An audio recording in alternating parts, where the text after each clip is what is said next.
Campus की online classes में आपका स्वागत है। आज हम बात करेंगे second topic.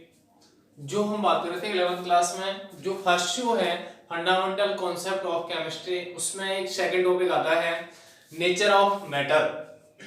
Nature of matter अपना क्या होता है? द्रव्य की प्रकृति।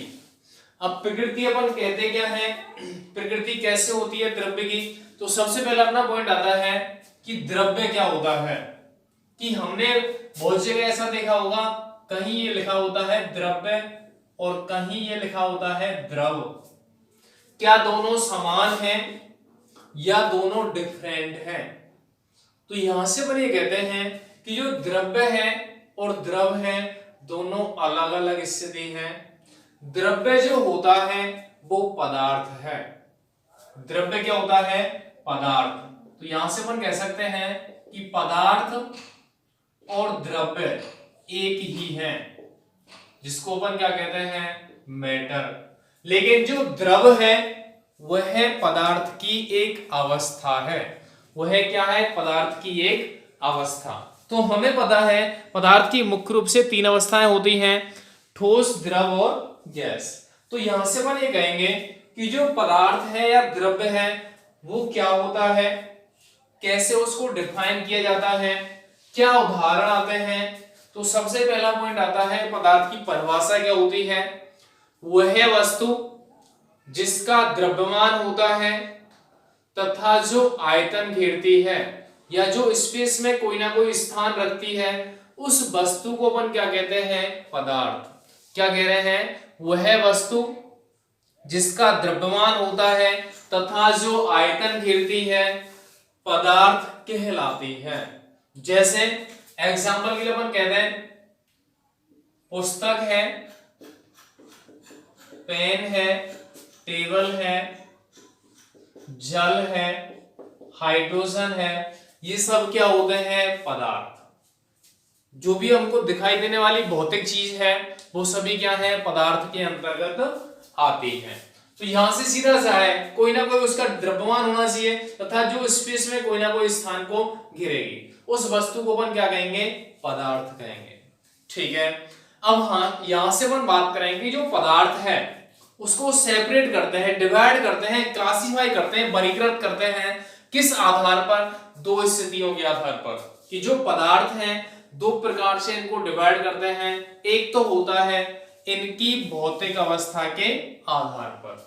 पदार्थ को उनकी भौतिक अवस्था के आधार पर डिवाइड करते हैं, और एक दूसरा होता है संगठन के आधार पर।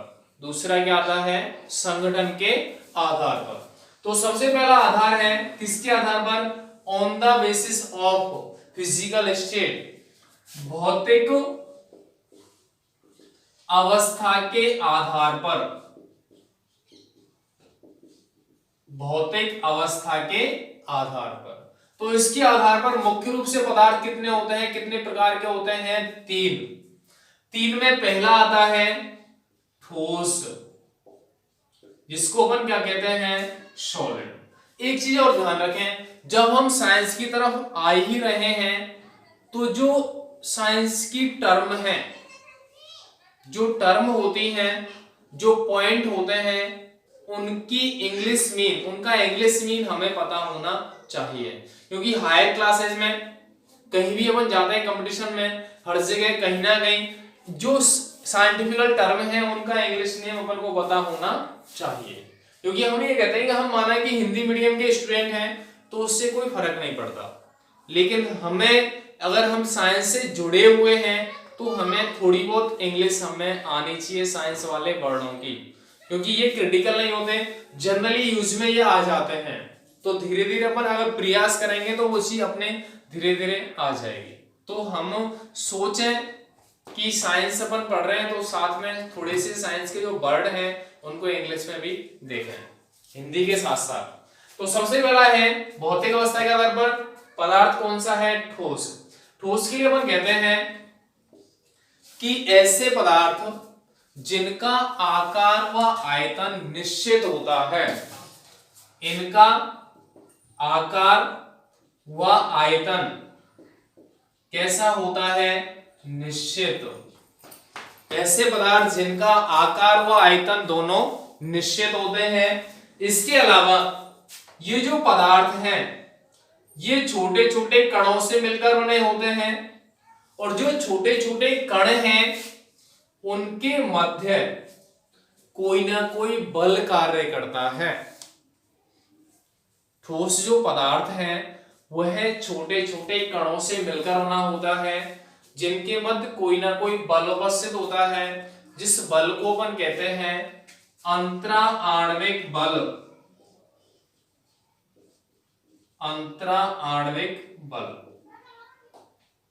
अंतर का मतलब होता है, अंतरा का मतलब होता है मध्य में और आणविक का मतलब है अणुओं के। तो ये दोनों अणु हैं या कण हैं, तो इन कणों के मध्य उपस्थित जो बल है उसको अपन क्या कहते हैं अंतरा आणविक बल। तो यहां से अपन कह सकते हैं ठोस में कणों के मध्य जो लगने वाला बल है वो अधिक होता है, प्रबल होता है। जब बल ज्यादा लगेगा तो कण नजदीक होंगे तो उनके मध्य जो दूरी है उसका मान क्या आएगा, कम आएगा। ठीक है। इसके अतिरिक्त अपन कहते हैं कि जो ठोस पदार्थ होते हैं वे कठोर होते हैं, दृढ़ होते हैं, आसानी से विघटित नहीं होते, इनमें बहने का गुण नहीं पाया जाता। जैसे ठोस को अपन एक जगह रखते हैं तो ऐसा थोड़ी है वो एक जगह से हट करके दूसरी जगह फैलता हुआ जाएगा, नहीं, तो उसमें तरलता नहीं होती या फैलने का गुणधर्म उसमें नहीं होता। तो ये जो पदार्थ हैं वो क्या कहलाते हैं, ठोस।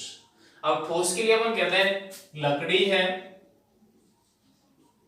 इसके अलावा अपन कह सकते हैं बर्फ है, लोहा है। तो ये सब क्या होते हैं, ठोस पदार्थ के अंतर्गत आते हैं। ठीक है। तो भौतिक अवस्था के आधार पर हमने पहला पॉइंट पढ़ा है कौन सा, ठोस। ठोस क्या होते हैं, क्या डेफिनेशन होती है, क्या उदाहरण होते हैं ये। ठीक है। इसके बाद दूसरा पॉइंट अपन बात करेंगे क्या, द्रव। दूसरा पॉइंट बात करेंगे क्या होता है, द्रव होता है। द्रव को अपन क्या कहते हैं, लिक्विड। द्रव को क्या कहते हैं, लिक्विड। लिक्विड जो है वह भौतिक अवस्था दूसरी है। तो लिक्विड के लिए अपन बात अगर करें कि लिक्विड की परिभाषा क्या होती है वो सुने कि वे पदार्थ जिनमें या जिनका आयतन निश्चित होता है और आकार अनिश्चित होता है। वे पदार्थ जिनका आयतन निश्चित होता है और आकार अनिश्चित होता है उन्हें अपन क्या कहते हैं, द्रव। इसमें जो उपस्थित कण हैं, इनमें उपस्थित जो कण हैं उनके मध्य जो लगने वाला बल है, इनका आकार तो कैसा होता है, अनिश्चित, और आयतन कैसा होता है, निश्चित। तो द्रव में जो उपस्थित कण होते हैं उनके मध्य लगने वाला बल ठोस से तो क्या होता है, कम, और गैस से क्या होता है, ज्यादा। और जब बल ठोस से कम है तो इन कणों के मध्य जो दूरी है वह ठोस से क्या होती है, अधिक होती है। अब यहां से अपन कहते हैं कि जो द्रव है वो फैलते हैं, उनमें बहने का गुण पाया जाता है, आसानी से एक स्थान से दूसरे स्थान पर गमन कर सकते हैं। तो ये पदार्थ क्या कहलाते हैं, द्रव। ठीक है। जैसे एग्जांपल ले लें जल। तो जल प्रवाहित हो जाता है, एक स्थान से दूसरे स्थान पर मूव करता है, गति करता है। एल्कोहल ले लें, ये भी द्रव है। कोई भी ऑयल ले लें, द्रव है। तो ये सब क्या होते हैं, द्रव की स्थिति। उनको डिफाइन कैसे करें, किस आधार पर अपन परिभाषित कर रहे हैं, क्या उनके गुण होते हैं।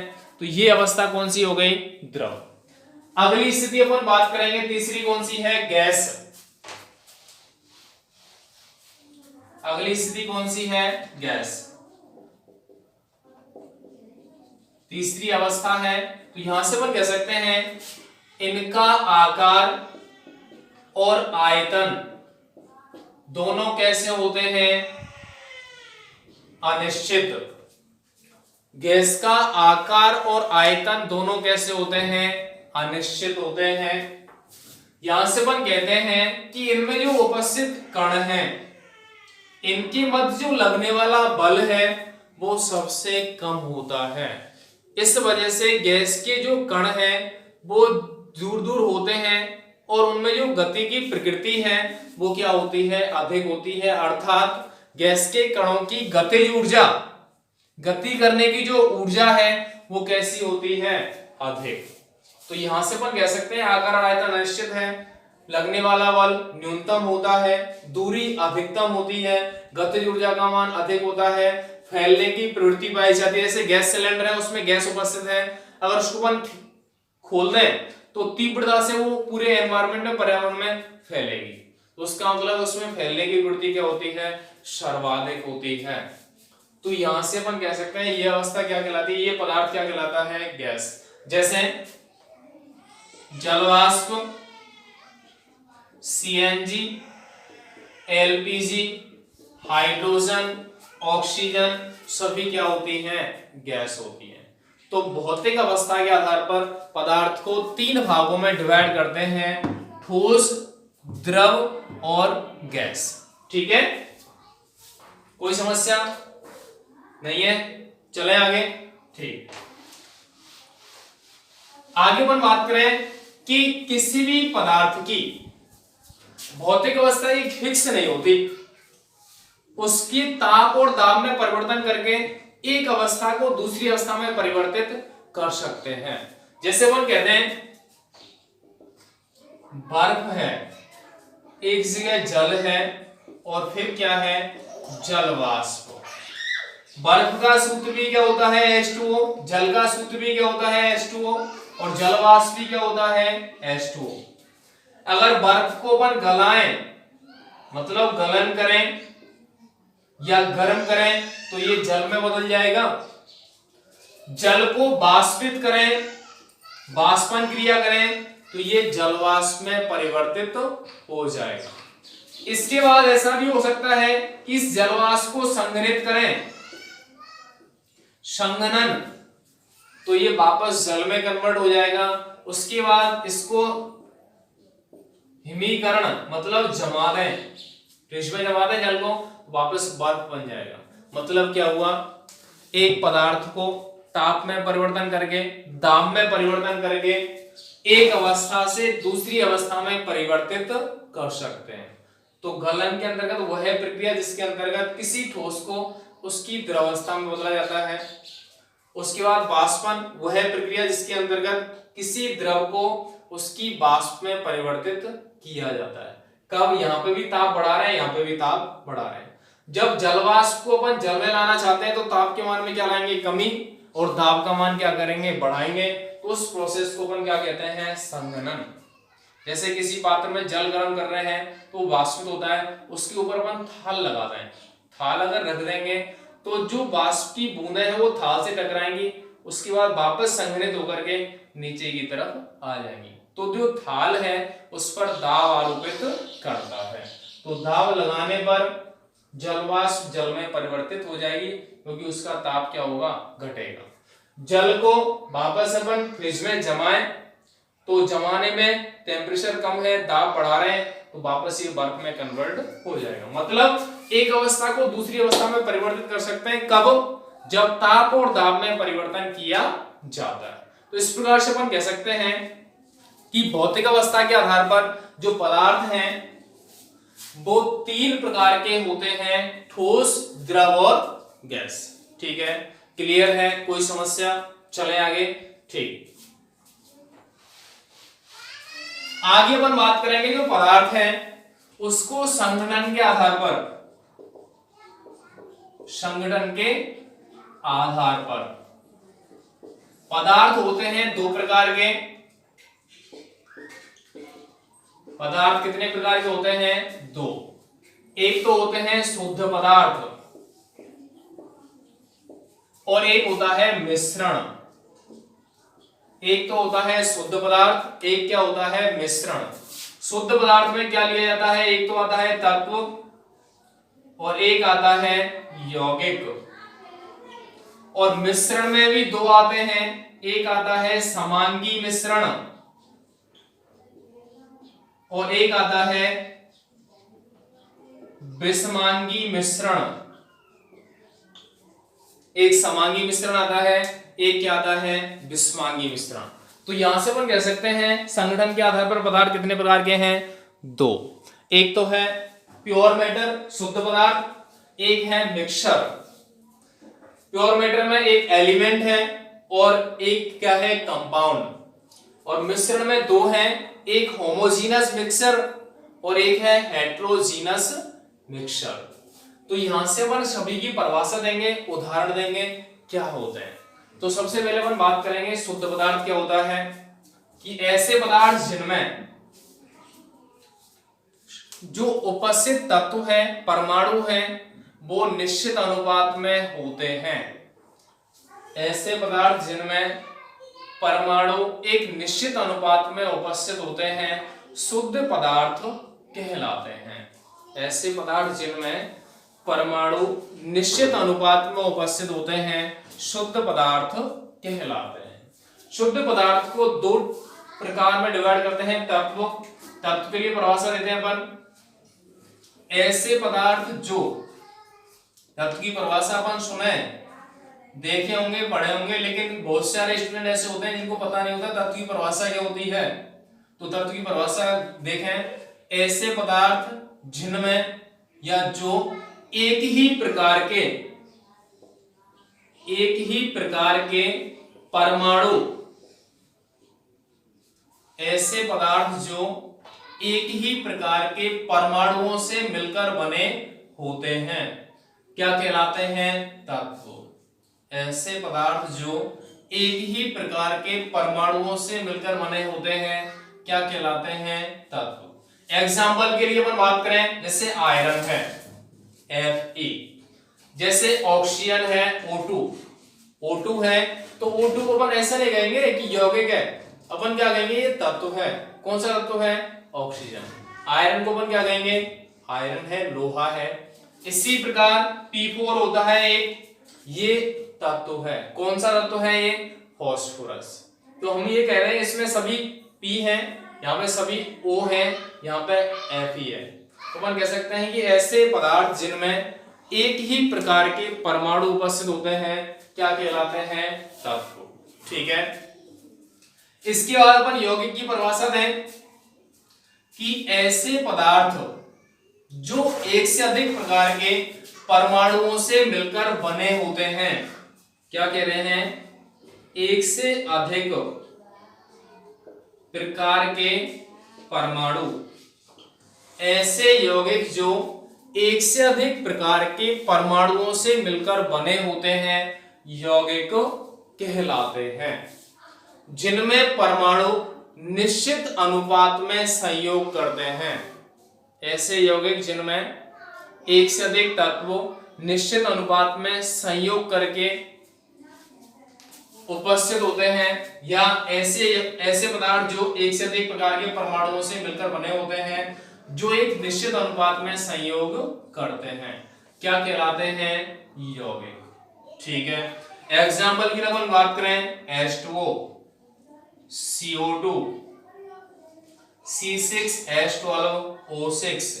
H2O जल होता है, एक से अधिक परमाणु है, H2 और ऑक्सीजन, हाइड्रोजन और ऑक्सीजन। यहाँ CO2 में कार्बन और ऑक्सीजन है, ग्लूकोज में कार्बन, हाइड्रोजन, ऑक्सीजन है, सभी का एक निश्चित अनुपात है। तो सभी किसके अंतर्गत आते हैं, यौगिक के अंतर्गत। ठीक है। तो इस प्रकार से अपन कह सकते हैं शुद्ध पदार्थ में एक तत्व पढ़ा है अपन ने और एक क्या पढ़ा है, यौगिक। उसके बाद अपन बात करें मिश्रण। मिश्रण कितने प्रकार के होते हैं, दो। एक तो होता है समांगी और एक क्या होता है, विषमांगी। एक तो समांगी मिश्रण है और एक क्या होता है, विषमांगी मिश्रण। अब इनकी अपन परिभाषा दें क्या होती है, तो मिश्रण की परिभाषा क्या होती है, जब एक से अधिक यौगिक अनिश्चित अनुपात में संयोग करते हैं या एक निश्चित अनुपात में संयोग नहीं करके परस्पर इनको मिला दें। मिश्रण क्या होता है, जब एक से अधिक प्रकार के पदार्थ को मिलाया जाता है तो मिश्रण का निर्माण होता है। जैसे यहां पर अपन क्या मिलाते हैं, जल प्लस शक्कर, लेकिन यहां पे अनुपात निश्चित नहीं है, जल की मात्रा कितनी हो सकती है, शक्कर की मात्रा कितनी हो सकती है, तो उस विलयन को अपन क्या कहेंगे, मिक्सचर कहेंगे, मिश्रण कहेंगे। ठीक है, ये जो मिश्रण है वो दो प्रकार का होता है, एक होता है समांगी और एक होता है विषमांगी। समांगी का मतलब होता है समान भाग समान अंग। तो परिभाषा क्या होती है, वह मिश्रण जिसके प्रत्येक भाग में संगठन समान होता है या पदार्थ के कण एक समान रूप से फैले रहते हैं, समांगी मिश्रण कहलाता है। जैसे जल लिया अपन ने और जल में क्या डाल दिया, नमक, और नमक अपन ने डाल दिया तो उसको मिला दें, मिक्स कर दें। तो ऐसा कहीं होता है कि जल अलग दिख रहा हो और नमक अलग दिख रहा हो, नहीं होता। उसको कहीं से भी थोड़ा सा लेके एक चम्मच में टेस्ट करके देखें, 2-3 जगह से अपन टेस्ट करके देखा अलग, सभी जगह से जो स्वाद है वो एक समान प्राप्त होगा। इसका मतलब क्या हुआ कि वह मिश्रण कैसा है, समांगी है। जल में चीनी मिला दें तो उस मिश्रण को भी अपन क्या कहेंगे, समांगी, क्योंकि जिसके में प्रत्येक भाग का जो संगठन है वो एक समान प्राप्त होता है। तो ये क्या कहलाता है, समांगी मिश्रण। विषमांगी मिश्रण किसे कहते हैं, विषम भाग, वह मिश्रण जिसके प्रत्येक भाग में संगठन एक समान नहीं होता, तो एग्जाम्पल अपन क्या कहते हैं, रेत प्लस जल।